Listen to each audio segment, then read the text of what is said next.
Hello, नमस्कार, आदाब, राधे राधे। मैं अमन सर आपके सामने प्रेजेंट हो चुका हूं साइंस की बेहतरीन क्लास। और इस क्लास में यूपी टेट 2013 6 to 8 का PYQ है, प्रीवियस ईयर क्वेश्चन है। ठीक है, तो चलिए सेशन को स्टार्ट करते हैं। और सेशन को स्टार्ट करने से पहले हम चाहेंगे कि सभी लोग अपने ग्रुप में इस सेशन को क्या कर दीजिए, शेयर कर दीजिए, ताकि अधिक से अधिक लोगों को फायदा मिले। ओके, तो चलिए सेशन को स्टार्ट करते हैं और लेते हैं आज का पहला क्वेश्चन। आज का पहला क्वेश्चन आपके सामने ये रहा। कहा जा रहा है कि बाजपन रोधी विटामिन है। कहा जा रहा है कि बाजपन रोधी विटामिन है। क्या विटामिन बी, क्या विटामिन ई, विटामिन ए, या फिर क्या विटामिन के। चलिए, तो इसका आप आंसर देने की कोशिश करिए, तब तक ऑप्शन पर हम काम करते हैं। ठीक है, जो विटामिन बी है इसे विटामिन बी कॉम्प्लेक्स कहते हैं। क्या कहते हैं भैया? विटामिन बी कॉम्प्लेक्स कहते हैं। और विटामिन बी कॉम्प्लेक्स क्यों कहते हैं? कॉम्प्लेक्स इसलिए कहते हैं कि यह विटामिन ग्रुप में पाई जाती है। विटामिन ई की बात करें तो विटामिन ई को टोकोफेरॉल कहा जाता है। क्या कहा जाता है भैया? टोकोफेरॉल कहा जाता है। टोकोफेरॉल कहा जाता है। और इस विटामिन की खोज इवांस ने किया था। किसने किया था भैया? इवांस और सूर ने किया था। इस विटामिन की खोज इवांस और सूर ने किया था। और इन लोगों ने चूहे पर इसका एक्सपेरिमेंट किया था। और जब पता चला, इसे बाजपन का क्या आ जाता है? गुण आ जाता है। और जब बाजपन का गुण आ जाता है तो इसे यह विटामिन क्या करती है? बाजपन के गुण को क्या करती है? समाप्त करती है। और इसलिए इसे बाजपन रोधी विटामिन कहा जाता है। और इस तरीके से इस क्वेश्चन का सही ऑप्शन क्या हो जाएगा? ऑप्शन 2 यानी विटामिन ए। विटामिन ए की बात करें तो विटामिन ए को आप किस नाम से जानते हैं भैया? विटामिन ए को आप रेटिनॉल के नाम से जानते हैं। किसके नाम से जानते हैं? रेटिनॉल के नाम से जानते हैं। ठीक है, विटामिन के को आप नेप्थोक्विनोन,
हेलो, नमस्कार, आदाब, राधे राधे। मैं अमन सर आपके सामने प्रेजेंट हो चुका हूं साइंस की बेहतरीन क्लास। और आज के सेशन में हमने यूपीटेट 2013 6 to 8 का PYQ लिया है। ठीक है, तो जल्दी से सभी लोग जुड़ जाइए और अपने ग्रुप में सेशन को शेयर कर दीजिए ताकि इसका फायदा अधिक से अधिक लोगों को मिले। ओके, तो चलिए स्टार्ट करते हैं आज का सेशन। और आज के सेशन में आपके सामने ये रहा पहला क्वेश्चन। पहला क्वेश्चन कह रहा है कि बांझपन रोधी विटामिन है। क्या विटामिन बी को बांझपन रोधी विटामिन कहा जाता है, या फिर विटामिन ई को कहा जाता है, या फिर विटामिन ए को कहा जाता है, या फिर विटामिन के को कहा जाता है? तो चलिए फटाफट से इस क्वेश्चन का सही जवाब देने की कोशिश करिए, तब तक हम ऑप्शन पर काम करते हैं। ठीक है, चलिए विटामिन जो बी है ना, इसको विटामिन बी कॉम्प्लेक्स कहते हैं। इसको क्या कहते हैं भैया? विटामिन बी कॉम्प्लेक्स कहते हैं। क्यों कहते हैं? क्योंकि यह जो विटामिन होती है, यह जो विटामिन होती है ग्रुप में पाई जाती है। किस में पाई जाती है भैया? ग्रुप में पाई जाती है, इसलिए इसे विटामिन बी कॉम्प्लेक्स कहते हैं। विटामिन ई को आप टोकोफेरॉल के नाम से जानते हैं। किसके नाम से जानते हैं? टोकोफेरॉल के नाम से जानते हैं। टोकोफेरॉल के नाम से जानते हैं। ठीक है, चलिए विटामिन ए को आप रेटिनॉल के नाम से जानते हैं। किसके नाम से? रेटिनॉल के नाम से जानते हैं। विटामिन के को आप नेफ्थोक्विनोन कहते हैं। नेफ्थोक्विनोन कहते हैं। क्विनोन कहते हैं। क्या कहते हैं भैया? नेफ्थोक्विनोन कहते हैं, या फिर आप इसे फिलोक्विनोन कहते हैं।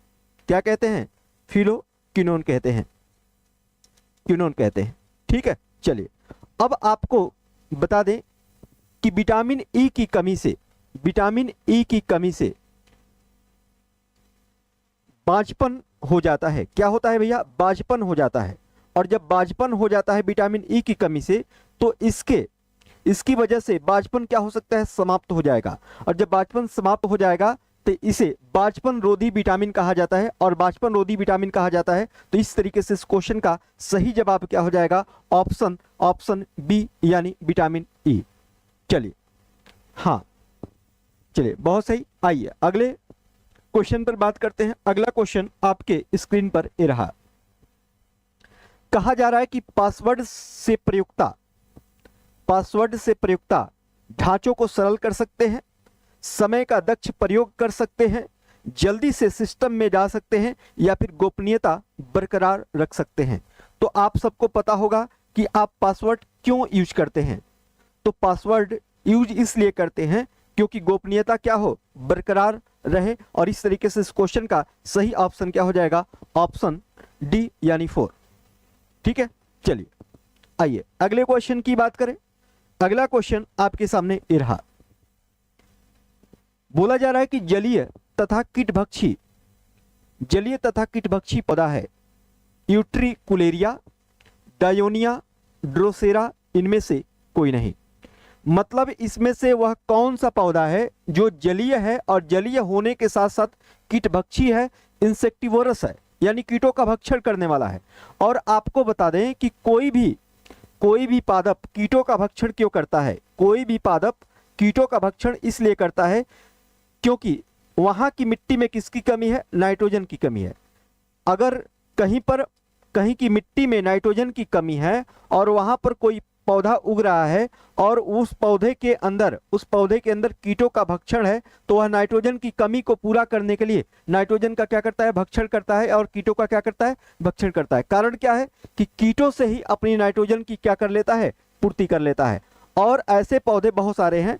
ऐसे पौधे क्या हैं? बहुत सारे हैं। जैसे यूट्रिकुलेरिया है, यूट्रिकुलेरिया। और कौन है भैया?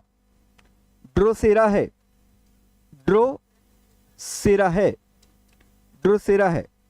ब्लेटर बर्ट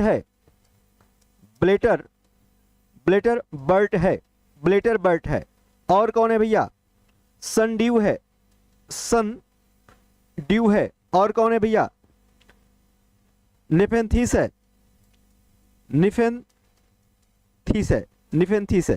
लेकिन आपको बता दें कि ये जो ड्रोसेरा है ना, ड्रोसेरा एक कीटभक्षी होने के साथ साथ क्या है? ये जलीय भी है। ये क्या है? जलीय भी है। और इस तरीके से इस क्वेश्चन का सही जवाब क्या हो जाएगा? ऑप्शन 3 बोले तो क्या? ड्रोसेरा। क्या हो जाएगा भैया? ड्रोसेरा। चलिए आइए अगले क्वेश्चन की बात करें। अगला क्वेश्चन आपके सामने ये रहा।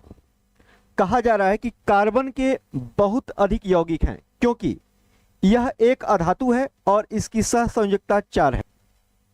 यह सहसंयोजी बंध बनाता है, इसमें श्रृंखलीकरण की प्रवृत्ति अधिक है। इस और चौथा ऑप्शन कह रहा है कि इसके यौगिक ज्वलनशील हैं और गलनांक तथा क्वथनांक की क्या है, कम है। ठीक है, तो आपको बता दें कि कार्बन दुनिया में सबसे अधिक किसी के यौगिक पाए जाते हैं, तो किसके यौगिक पाए जाते हैं भैया? कार्बन के यौगिक पाए जाते हैं। किसके यौगिक पाए जाते हैं? कार्बन के यौगिक पाए जाते हैं। और जब कार्बन के यौगिक पाए जाते हैं तो कार्बन के यौगिक क्यों अधिक पाए जाते हैं? क्योंकि इसमें श्रृंखलीकरण की प्रवृत्ति अधिक होती है। और जब श्रृंखलीकरण की प्रवृत्ति अधिक होती है तो इस तरीके से इस क्वेश्चन का सही जवाब क्या हो जाएगा भैया? ऑप्शन 3 बोले तो क्या? इसमें श्रृंखलीकरण की प्रवृत्ति अधिक होती है, इसलिए इसके अधिक यौगिक पाए जाते हैं। ठीक है, चलिए हाँ आइए अगले क्वेश्चन की बात करें। अगला क्वेश्चन आपके सामने ये रहा। बोला जा रहा है कि निम्नलिखित में से कौन सा चुंबकीय क्षेत्र का मात्रक नहीं है? चुंबकीय क्षेत्र का मात्रक नहीं है। ठीक है, क्या वेबर प्रति मीटर स्क्वायर है, गॉस है, वेबर है, टेस्ला है? तो आपको बता दें कि जो चुंबकीय क्षेत्र है, चुंबकीय क्षेत्र का मात्रक नहीं है, यानी मैग्नेटिक फील्ड की यूनिट नहीं है। तो कौन नहीं है भैया? तो यह वेबर प्रति मीटर स्क्वायर, यह चुंबकीय क्षेत्र की यूनिट नहीं है, चुंबकीय क्षेत्र की यूनिट नहीं है। ओके, तो इस तरीके से इस क्वेश्चन का सही जवाब क्या हो जाएगा? ऑप्शन 1 हो जाएगा। क्या हो जाएगा? ऑप्शन 1। चलिए ठीक है, आइए कहा जा रहा है कि समान ताप पर ध्वनि की चाल अधिकतम होगी हाइड्रोजन गैस में, नाइट्रोजन गैस में, ऑक्सीजन गैस में, उपरोक्त सभी गैसों में बराबर होगी। चलिए, तो आपको बता दें कि यदि ताप क्या हो? समान हो। ताप क्या हो? समान हो। तो ताप समान होने पर जिस गैस का जो गैस हल्की होगी उसमें ध्वनि की चाल सबसे क्या होगी? अधिक होगी। आप देख सकते हैं कि सबसे हल्की गैस कौन है? हाइड्रोजन है। हाइड्रोजन के बाद बहुत सारी गैसें आ जाती है, हीलियम, लिथियम, नियॉन, ये सारी बातें। अब यहाँ पर हाइड्रोजन गैस की बात करें तो हाइड्रोजन गैस में ध्वनि की चाल क्या होगी? सबसे अधिक होगी। और इस तरीके से इस क्वेश्चन का सही जवाब क्या हो जाएगा? ऑप्शन ए हो जाएगा। ऑप्शन ए बोले तो हाइड्रोजन गैस में। चलिए आगे देखिए। अगला क्वेश्चन आपके सामने ये रहा। अगला क्वेश्चन कह रहा है कि साबुन क्या है भैया? तो निम्न श्रेणी वसा अम्लों के एल्कली धातुओं के लवण है, या फिर डोडेसिल बेंजीन सल्फोनेट है, या फिर उच्च श्रेणी वसा अम्लों के एल्कलाइन धातुओं के लवण होते हैं, या फिर उच्च श्रेणी वसा अम्लों के एल्कली धातुओं के क्या होते हैं? लवण होते हैं।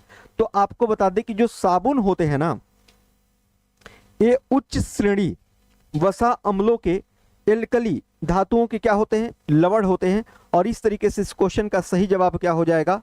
इस क्वेश्चन का सही जवाब हो जाएगा भैया ऑप्शन 4। ठीक है, चल आइए अगले क्वेश्चन की बात करें। अगला क्वेश्चन आपके सामने ये रहा। कहा जा रहा है कि पानी का भारीपन निम्नलिखित में से किसके कारण होता है?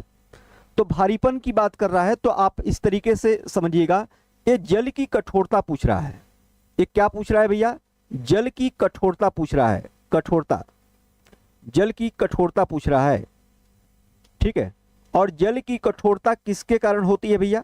सबको पता होना चाहिए कि जल की जो कठोरता होती है वो किसके कारण होती है। क्या सोडियम आयन और पोटेशियम आयन के क्लोराइड और सल्फेट के कारण होती है, या फिर कैल्शियम आयन या मैग्नीशियम आयन के क्लोराइड और सल्फेट के कारण होती है, या फिर एल्युमिनियम आयन के नाइट्राइट और नाइट्रेट के कारण होती है, या फिर सोडियम आयन एवं पोटेशियम के कार्बोनेट के कारण होती है। तो आपको बता दें कि जो जल की कठोरता होती है कैल्शियम आयन मैग्नीशियम आयन के क्लोराइड और सल्फेट के घुले होने के कारण होती है। और इस तरीके से इस क्वेश्चन का सही जवाब क्या हो जाएगा? ऑप्शन 2, ऑप्शन 2 हो जाएगा। ठीक है, यानी जब जल के अंदर कैल्शियम आयन और मैग्नीशियम आयन के क्लोराइड और सल्फेट क्या होते हैं? घुले होते हैं, तो जल के अंदर कठोरता आती है, जल के अंदर कठोरता आती है। और इस तरीके से क्वेश्चन नंबर 8 का सही ऑप्शन क्या हो जाएगा? ऑप्शन बी हो जाएगा, 2 हो जाएगा। ठीक है, चलिए आइए अगले क्वेश्चन की बात करें। अगला क्वेश्चन आपके सामने स्क्रीन पर ये रहा। अगला क्वेश्चन कह रहा है कि अणुओं तथा परमाणुओं में इलेक्ट्रॉन के द्वारा उत्पन्न चुंबकीय क्षेत्र का कारण है केवल चक्रण गति, केवल कक्षीय गति, 1 और 2, न तो चक्रण गति और न ही कक्षीय गति। चलिए बताइए इस क्वेश्चन का सही जवाब क्या हो जाएगा? इस क्वेश्चन का सही जवाब क्या हो जाएगा? ठीक है, चलिए तो आपको बता दें कि अणुओं तथा परमाणुओं में जो इलेक्ट्रॉन के द्वारा उत्पन्न चुंबकीय क्षेत्र होता है ना, तो इलेक्ट्रॉन के कक्षीय गति के कारण भी होता है, कक्षीय गति के कारण भी होता है और चक्रण गति के कारण भी होता है, चक्रण गति के कारण भी होता है। चक्रण गति का मतलब हुआ अपने अक्ष पर घूमना, मतलब अपने अक्ष का मतलब कि एक सीमित क्षेत्र में क्या करना? घूमना। और कक्षीय गति का मतलब है सीमित पथ पर क्या करना? घूमना। यानी कक्षीय गति और क्या? चक्रण गति, इन दोनों के कारण चुंबकीय क्षेत्र क्या होता है भैया? उत्पन्न होता है। और जब दोनों के कारण होता है तो जाहिर सी बात है कि आपके सामने ये ऑप्शन लगा हुआ है, क्या? ऑप्शन 3, 1 और 2, यानी ऑप्शन सी इस क्वेश्चन का सही क्या हो जाएगा? जवाब हो जाएगा। इस क्वेश्चन का सही जवाब क्या हो जाएगा? ऑप्शन 3। ठीक है, चलिए आइए अगले क्वेश्चन की बात करें। अगला क्वेश्चन क्या कह रहा है? अगला क्वेश्चन कह रहा है कि एक व्यक्ति के लाल रुधिराणुओं में ए और बी एंटीजन है, तो इनके सीरम में कौन सी एंटीबॉडीज होगी? इनके सीरम में कौन सी एंटीबॉडीज होगी? क्या एंटीबॉडी ए होगा या फिर एंटीबॉडी बी होगा? इसमें से कोई एंटीबॉडी नहीं होगा या फिर 1 और 2 दोनों होगा? तो बात हो रही है क्या? बात हो रही है एक व्यक्ति के आरबीसी में ए और बी एंटीजन है, यानी जब ए और बी एंटीजन है तो इसके सीरम में कौन सी एंटीबॉडी होगा? तो एंटीबॉडी क्या होगा भैया? एंटीबॉडी ए और बी होगा। ए और क्या होगा? बी होगा। और जब ए और बी होगा तो इस तरीके से इस क्वेश्चन का सही जवाब भी हो जाएगा क्या? 1 और 2, 1 और 2। ठीक है, चलिए आइए अगले क्वेश्चन की बात करें। अगला क्वेश्चन आपके सामने ये रहा। क्या कह रहा है भैया? क्वेश्चन कह रहा है कि निम्नलिखित में से किसमें अधिकतम अणु है? क्या 1 ग्राम हाइड्रोजन में, 1 ग्राम नाइट्रोजन में, 1 ग्राम मीथेन में, या फिर 1 ग्राम कार्बन डाइऑक्साइड में? कार्बन डाइऑक्साइड में। ठीक है, चलिए 1 ग्राम कार्बन डाइऑक्साइड में। चलिए अब आपको बता दें कि अधिकतम अणु की बात हो रही है। ठीक है, अधिकतम अणु की क्या हो रही है? बात हो रही है। तो अधिकतम अणु किसमें होंगे? तो अधिकतम होंगे अणु 1 ग्राम हाइड्रोजन में। किसमें होंगे भैया? 1 ग्राम हाइड्रोजन में अधिकतम अणु होंगे। ठीक है, तो इस क्वेश्चन का सही जवाब क्या हो जाएगा? इस क्वेश्चन का सही जवाब हो जाएगा 1, यानी 1 ग्राम हाइड्रोजन अणु में मोलों की संख्या क्या होगी? सर्वाधिक होगी। और इस तरीके से क्वेश्चन नंबर 11 का सही ऑप्शन क्या हो जाएगा? ऑप्शन 1 हो जाएगा। ठीक है, ऑप्शन 1 हो जाएगा, यानी 1 ग्राम हाइड्रोजन में मोलों की संख्या क्या होगी? अधिकतम होगी। क्वेश्चन नंबर 12 कह रहा है, क्वेश्चन नंबर 12 कह रहा है कि 1.5 ओम 0.25 ओम के प्रतिरोध श्रेणी क्रम में है। किस क्रम में है भैया? श्रेणी क्रम में है, यानी सीरीज ऑर्डर में क्या है? जुड़े हुए हैं, श्रेणी क्रम में जुड़े हैं। इनका तुल्य प्रतिरोध क्या होगा? तो जब कोई तुल्य प्रतिरोध श्रेणी क्रम में ऐड किया जाए, यानी R इक्वल टू क्या हो जाता है? R1 प्लस R2 हो जाता है। ठीक है, और आपको बता दें कि R1 क्या है? 1.5 है, 1 पॉइंट क्या है? 5 है। और R2 क्या है भैया? R2 क्या है? 0.25 है, 0.25। ठीक है, जब दोनों को आप ऐड करेंगे तो 1.75 हो जाएगा। क्या हो जाएगा भैया? 1.75 ओम हो जाएगा, 1.75 ओम हो जाएगा। और इस तरीके से इस क्वेश्चन का सही जवाब क्या होना चाहिए?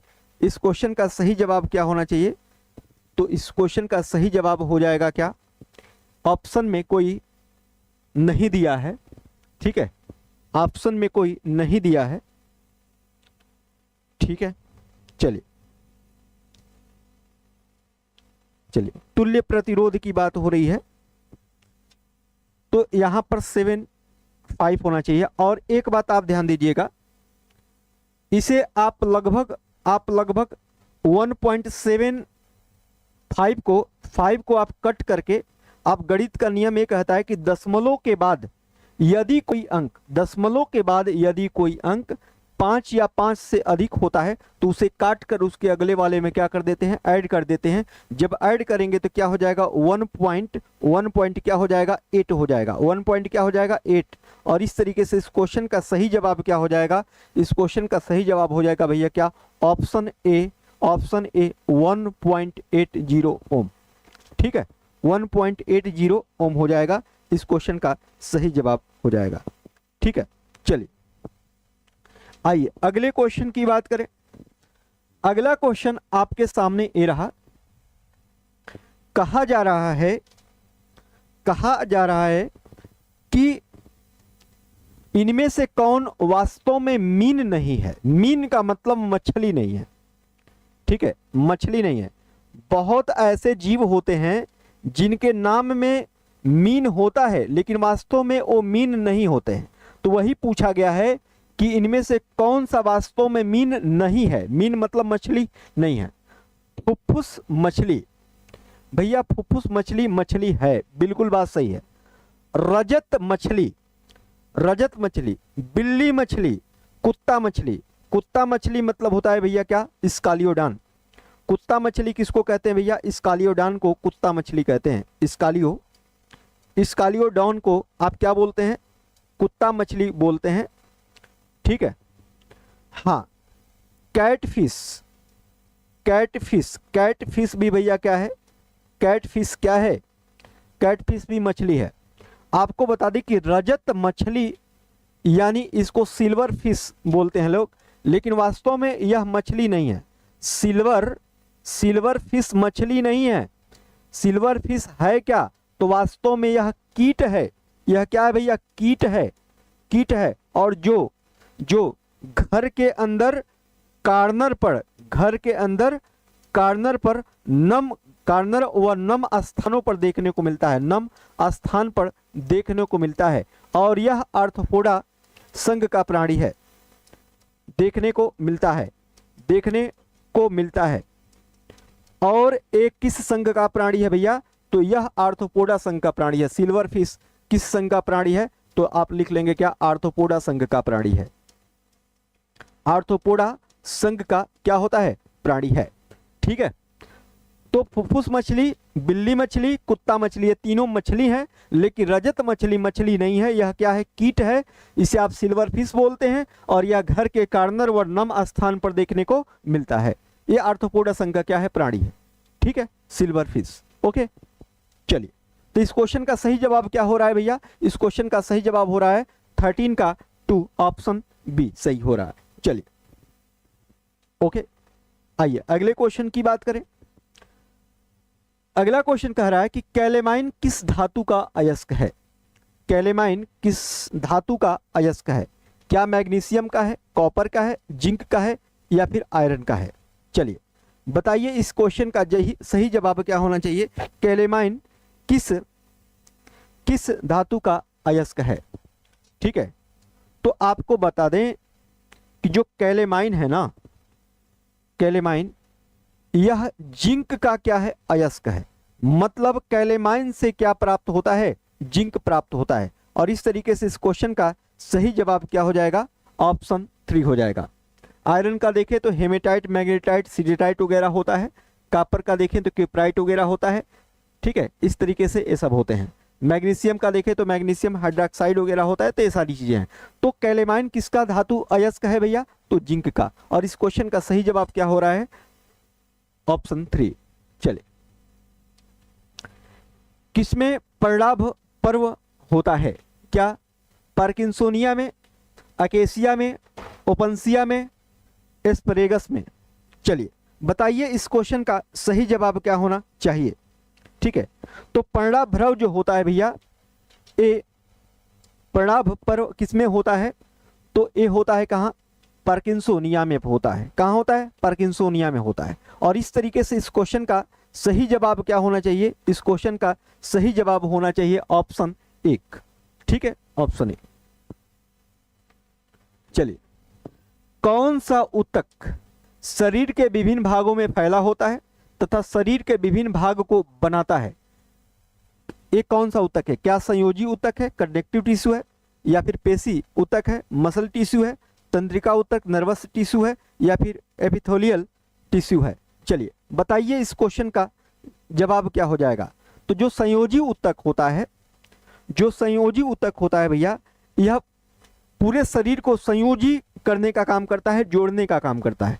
और जैसे इसमें आपकी हड्डियां आ जाती हैं, इसमें आपके क्या बोलते हैं, ब्लड आ जाता है। ब्लड जो होता है, ठीक है, यह संयोजी ऊतक का सबसे बेहतर उदाहरण है। और ये विभिन्न भागों को जोड़ने का काम करता है। और इस तरीके से इस क्वेश्चन का सही जवाब क्या हो जाएगा, ऑप्शन 1 यानी 16 का क्या 1। ठीक है, चलिए ओके, आइए आगे बात करते हैं। अगला क्वेश्चन क्या कह रहा है कि निम्नलिखित में से कौन सा यौगिक है, निम्नलिखित में से कौन सा यौगिक है। और यौगिक कौन सा है भैया, तो एक बात आपको पता होना चाहिए, यौगिक वह होता है जिसका सूत्र होता है। यौगिक वह होता है जिसका क्या होता है, सूत्र होता है। आप बताइए पेट्रोलियम का कोई सूत्र है क्या, तो आप बोलेंगे नहीं। मिट्टी के तेल का कोई सूत्र है, आप बोलेंगे नहीं। दूध का कोई सूत्र है, नहीं। ग्लूकोज का सूत्र होता है जी, बिल्कुल, C6H12O6 इसका फार्मूला होता है। और जिसका फार्मूला होता है वो यौगिक हो गया। और इस तरीके से इस क्वेश्चन का सही जवाब क्या हो जाएगा, 17 का 4। 17 का 4 यानी ऑप्शन डी हो जाएगा, ऑप्शन डी हो जाएगा। चलिए आइए अगले क्वेश्चन की बात करें। अगला क्वेश्चन कहता है कि न्यूनतम संभव ताप है क्या 0 degree Celsius, 0 degree Fahrenheit, -273 degree Celsius, या फिर -273 डिग्री केल्विन। चलिए, तो इस क्वेश्चन का सही जवाब क्या होना चाहिए, इस क्वेश्चन का सही जवाब क्या हो जाएगा। तो इस क्वेश्चन का सही जवाब हो जाएगा भैया -273 डिग्री सेल्सियस। ये क्या होता है, न्यूनतम संभव ताप है। न्यूनतम संभव क्या है, ताप है। ठीक है, -273 डिग्री सेल्सियस। ओके, चल आइए अगले क्वेश्चन की बात करें। अगला क्वेश्चन आपके स्क्रीन पर ये रहा। कहा जा रहा है कि एक एपिथेलियमी ऊतक जिसकी पतली चपटी कोशिकाएं एक दूसरे के किनारों से ऐसे जुड़ी होती हैं मानो पास पास सटे हुए टाइल लगे हों, पाया जाता है आमाशय का भीतरी स्तर में, अंडाशय की बाहरी सतह पर, गालों का भीतरी स्तर, फैलोपियन नलिका का भीतरी भाग। तो चलिए बताइए इस क्वेश्चन का सही जवाब क्या होना चाहिए, इस क्वेश्चन का सही जवाब क्या होना चाहिए। तो आपको बता दें कि ऐसी स्थिति आपको कहां देखने को मिलती है। तो ऐसी स्थिति आपको आमाशय का भीतरी, आमाशय में देखने को मिलती है। कहां देखने को मिलती है भैया, आमाशय में देखने को मिलती है। यानी इस क्वेश्चन का सही जवाब क्या हो जाएगा, ऑप्शन 1 हो जाएगा। आप इस क्वेश्चन को इस क्वेश्चन को हूबहू फैक्ट की तरह क्या करेंगे, याद करेंगे, क्योंकि ये क्वेश्चन कई एग्जामों में पूछा जा चुका है। पूछा तो यहाँ पर गया है, लेकिन इसके अलावा भी कई सारे एग्जामों में पूछा गया है। ठीक है, तो इस पर आप ध्यान देंगे भाई, इस पर आप ध्यान देंगे। चलिए आइए, अगला क्वेश्चन आपके सामने क्या बोल रहा है।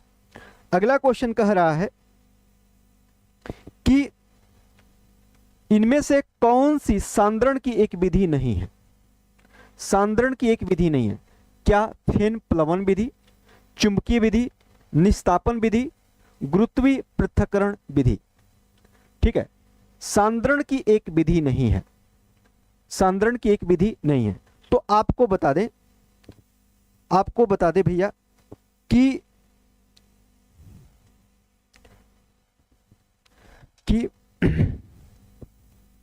फेन प्लवन विधि यह एक सांद्रण की विधि है, बिल्कुल ये विधि है।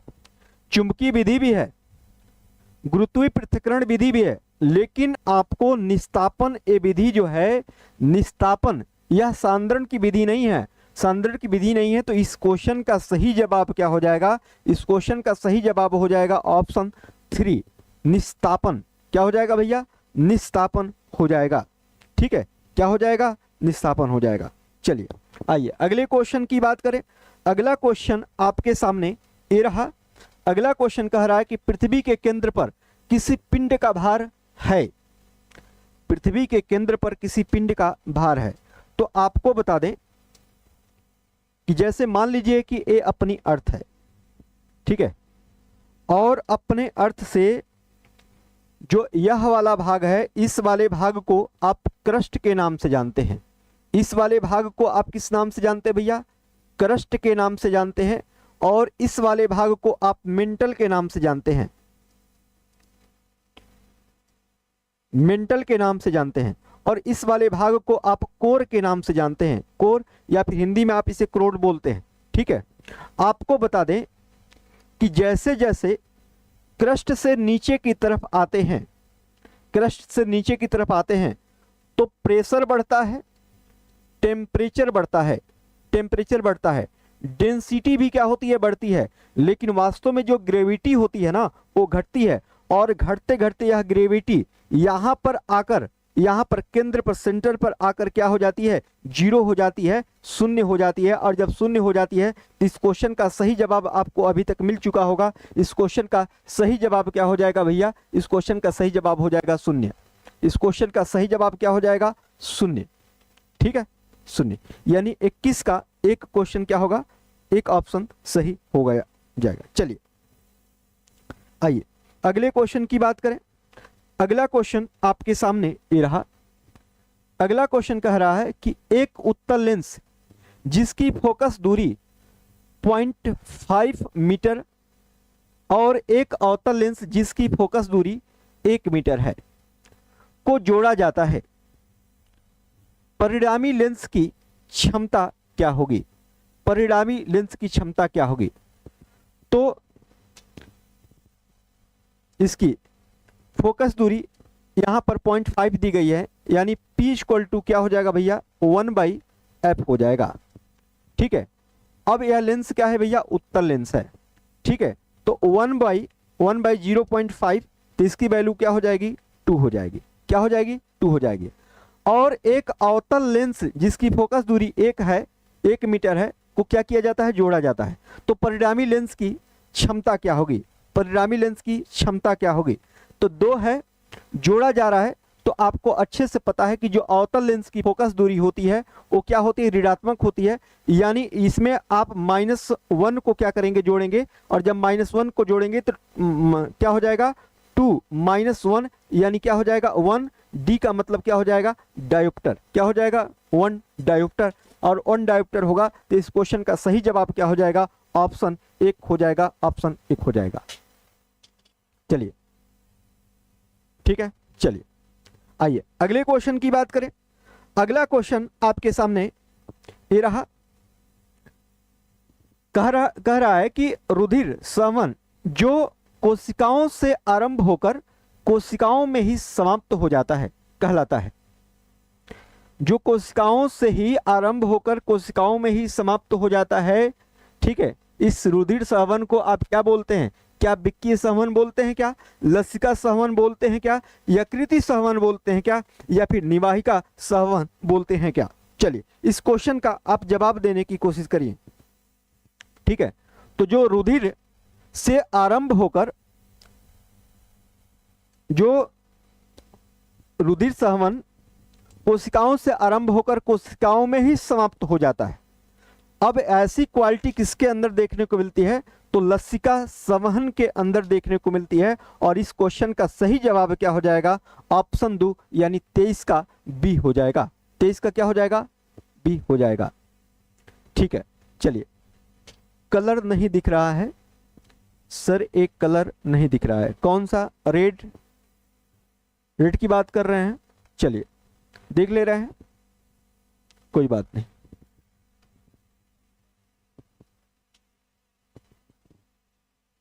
क्लास ले रहे हैं, ठीक है, डेली लिया करो बस। ठीक है, चलिए चलिए बच्चे देखिए, आपके सामने एक क्वेश्चन लग चुका है। कहा जा रहा है, क्वेश्चन कह रहा है कि हाइड्रोजन का कौन सा समस्थानिक भारी जल है? भारी जल है। तो यहां पर आप देखिएगा समस्थानिक, समस्थानिक का मतलब होता है क्या भैया? आइसोटोप्स। क्या होता है? आइसोटोप्स। आइसोटोप्स का मतलब ये होता है कि परमाणु क्रमांक जो होता है समान होता है, लेकिन परमाणु भार क्या होता है? भिन्न होता है। और हाइड्रोजन के 60,000 लगभग समस्थानिक है, लेकिन ज्ञात समस्थानिकों की संख्या कितनी है? 3 है। कौन कौन है भैया? 1H1, 1H2, 1H3। ठीक है, अब इसे बोलते हैं क्या? प्रोटियम बोलते हैं, P से इंडिकेट करते हैं। और इसे ड्यूटेरियम बोलते हैं, इसे D से इंडिकेट करते हैं। और इसे ट्राइटियम बोलते हैं, इसे T से इंडिकेट करते हैं। तो जो ड्यूटेरियम है भैया, यही ड्यूटेरियम क्या करता है?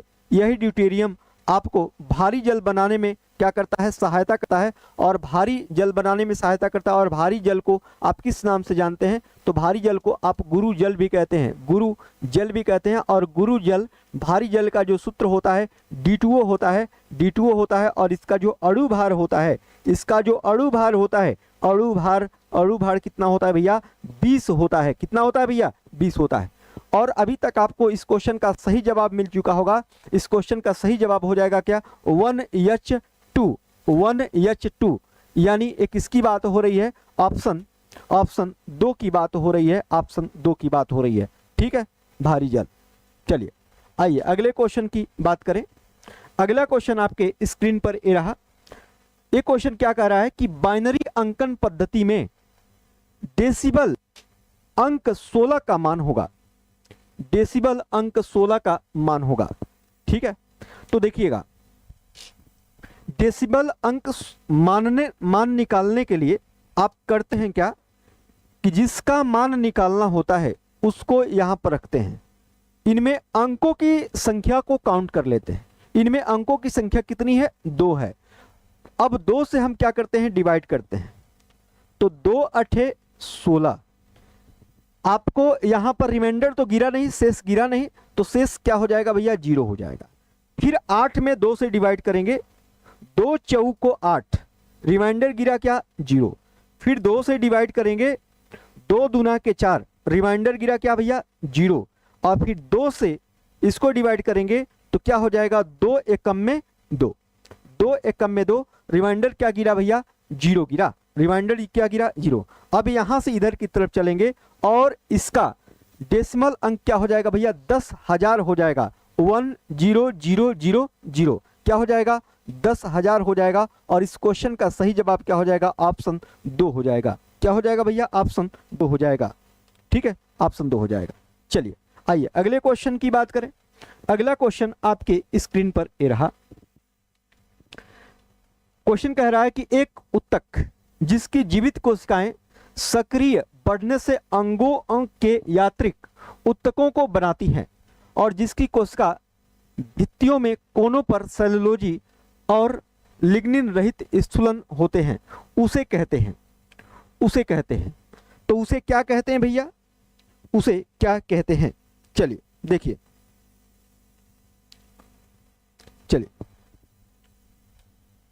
आपको बता दें, जब आप बायोलॉजी में ऊतक चैप्टर पढ़ेंगे, टिश्यू, जिसका अध्ययन हिस्टोलॉजी कहलाता है, तो वहां पर आप पढ़ेंगे क्या, स्थूल कोण ऊतक।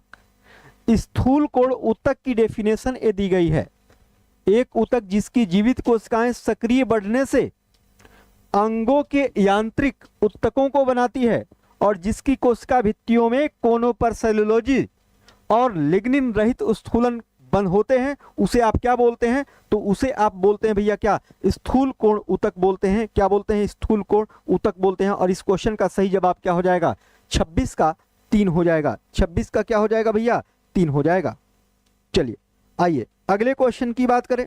अगला क्वेश्चन आपके सामने ये रहा, अगला क्वेश्चन आपके सामने ये रहा। चलिए, कहा जा रहा है कि न्यूमेरिक कुंजी की होती है, मतलब आंकिक कुंजी कहां पर होती है, क्या मॉनिटर में होती है, क्या आप बोलेंगे बिल्कुल गलत बात है। हार्ड डिस्क में होती है, नहीं। कीबोर्ड में होती है, तो आपका जवाब बिल्कुल सही है, कीबोर्ड में न्यूमेरिक कुंजी होती है। और इस क्वेश्चन का सही जवाब क्या हो जाएगा, 27 का 3 हो जाएगा। 27 का क्या हो जाएगा भैया, 3 हो जाएगा, कीबोर्ड। चलिए आप कमेंट करके बताइएगा कीबोर्ड में कितनी कुंजी होती है, कितनी कुंजी होती है। चलिए बात कर रहे हैं हम किसकी, प्रोड्यूसर गैस के मुख्य अवयव की, यानी प्रोड्यूसर गैस में, प्रोड्यूसर गैस का निर्माण किससे किससे होता है। ठीक है, प्रोड्यूसर गैस का निर्माण किससे किससे होता है।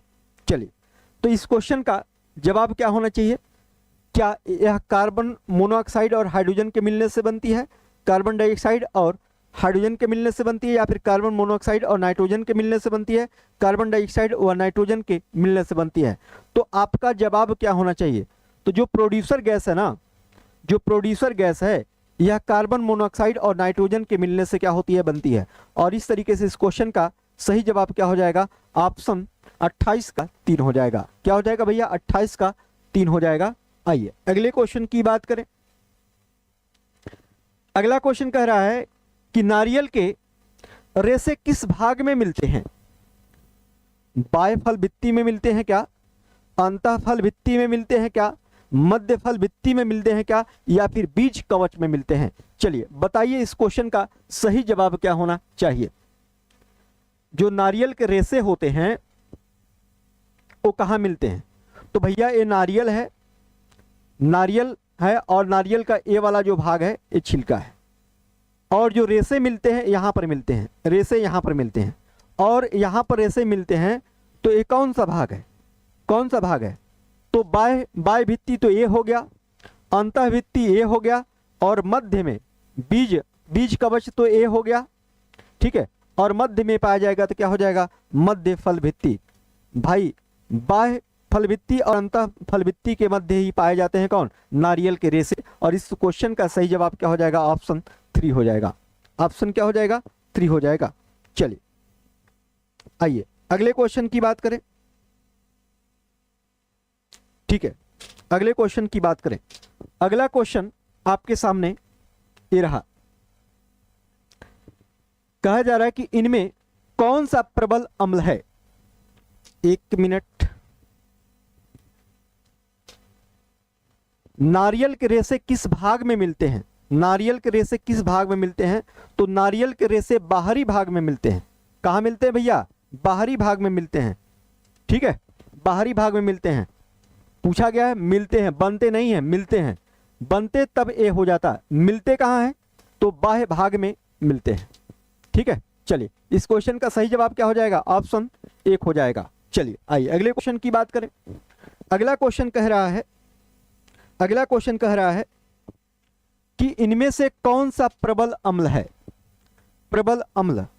तो आपको बता दें कि जो अम्ल प्राकृतिक अम्ल होता है, जो अम्ल प्राकृतिक अम्ल होता है, प्राकृतिक अम्ल का मतलब कि प्रकृति में प्राप्त होता है, प्रकृति से प्राप्त होता है। तो प्राकृतिक अम्ल जो होता है, प्राकृतिक अम्ल दुर्बल अम्ल होता है, वीक एसिड होता है, दुर्बल अम्ल होता है, दुर्बल अम्ल।